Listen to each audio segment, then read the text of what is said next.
Good morning, Crystal River Church of God. This is Pastor Justin. It's my pleasure to bring your devotion to you this morning.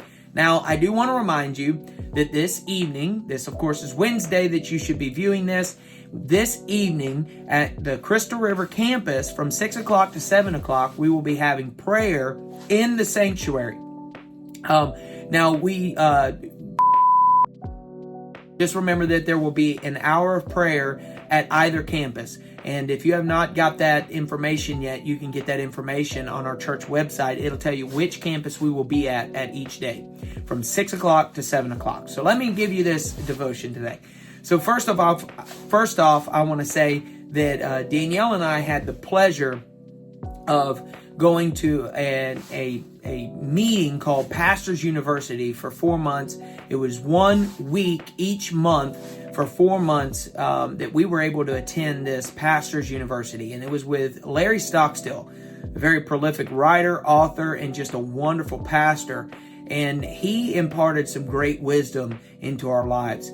And one of the things that he taught us, honestly, was how to be better parents.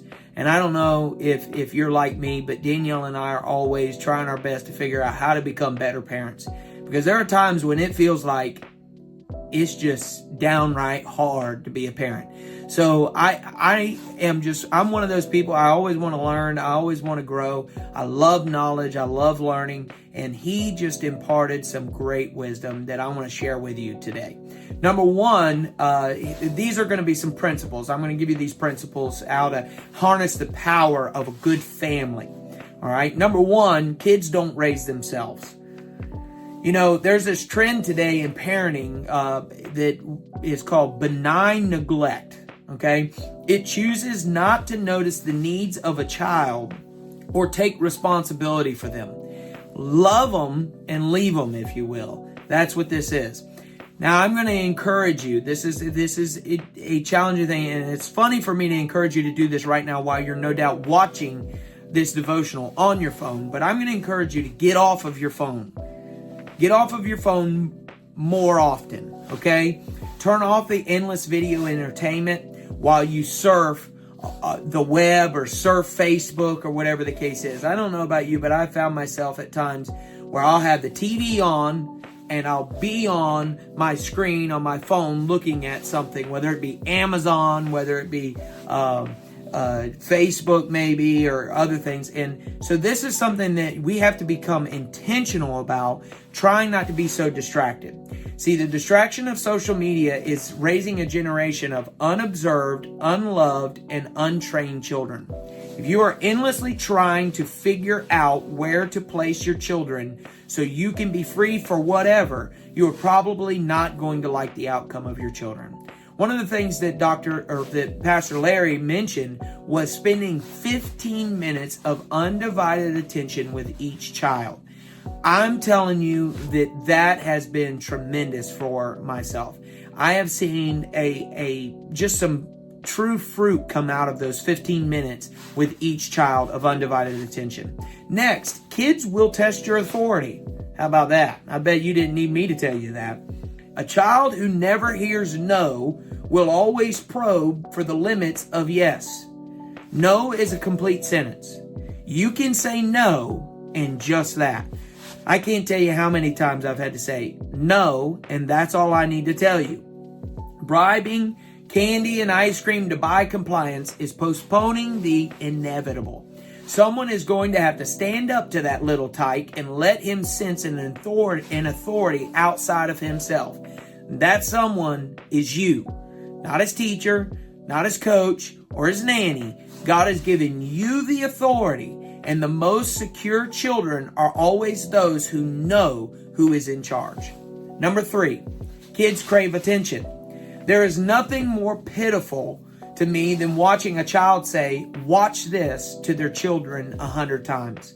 They have learned that they have to do theatrics or even misbehave just to get their parents to pay attention to them.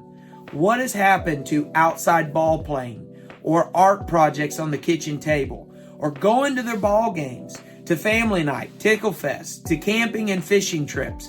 Start pouring the attention down that black hole inside of each child, and you will strangely see their behavior change. My oldest, Wyatt, determined that he wanted to play baseball. So I made up my mind that I was going to help coach his baseball team so that I could use that time to spend with Wyatt. Now, the funny thing is 2 weeks into the baseball season, Wyatt breaks his hand and gets benched. Guess what? I still coached that baseball team with Wyatt. Wyatt had to show up to the games, and I had to show up to the games, but we still got to spend that time together, even though the most of his time was sitting on the bleachers. Next, number 4, kids need to make decisions.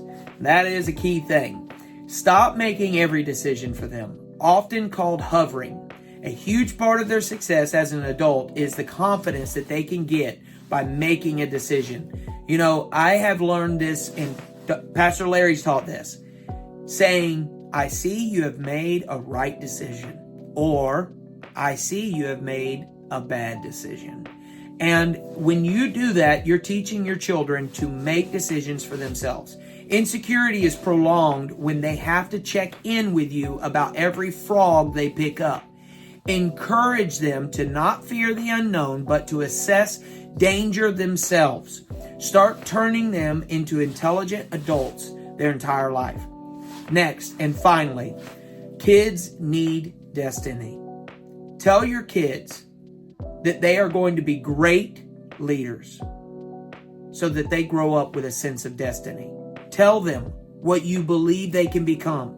Speak the blessing over them continually. Angry, overbearing, harsh parenting never produces positive citizens. Tell them what you believe they can become. I can tell you right now, I'm the biggest defender when my child will say, I want to be this, and someone will say, well, you can't do that. I'll say, you don't tell them what they can't be. That's my job. You need to stick up for your child's destiny. Let them know they can become whatever their heart's design. If God has intended it for them, they can be it. If they want to be the president, you encourage them to be the president, but tell them what steps it's going to take to get there. There is a powerful force in family, and God wants you to enjoy those blessings of it your entire life. I just want to encourage you today that family can be powerful, and you can have a powerful family. And finally, I want to leave you with these words. Remember, tonight from 6 to 7 o'clock, we'll be at the Crystal River campus in the sanctuary praying right before service. And I hope to see you tonight at Crystal River Church of God at 7 o'clock afterwards for our midweek recharge. God bless you and have a wonderful day. Thank you.